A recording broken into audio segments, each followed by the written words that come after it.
যাই হয়েছে একদম উড়িয়ে দেবো। না, আজ তো মঙ্গলবার, আমার নিরামিষ।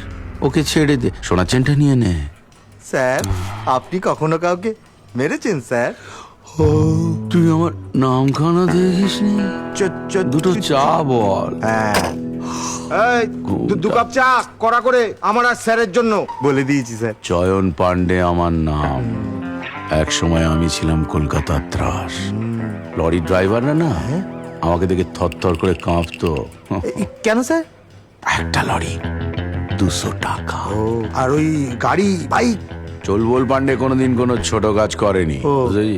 একবার এক লরিওয়ালা আমাকে দেখে বললো, বাবা আপনাকে তো পুরো দামাকে চুলবুল পান্ডের মতো দেখে। সেই থেকে নাম পেটে গেল। স্যার আমি আপনাকে একটা কথা বলবো স্যার? তো লজ্জা পাচ্ছিস কেন, বল। বলছি আপনি আমার আইডল। কলকাতা শহরে কত ইয়ং ছেলে আছে, সবারই আমি আইডল, বুঝেছিস তো?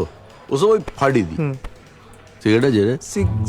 সিগারেট বিড়ি আছে স্যার। দে দে। স্যার ওই যে ওই রাবণের কথাটা শুনেছেন স্যার? রাবণ? হ্যাঁ দশরথ? হ্যাঁ। আমি সব কেসের কথাই জানি রে। ও বলছি এই জান মানে কোথায় গেল রে?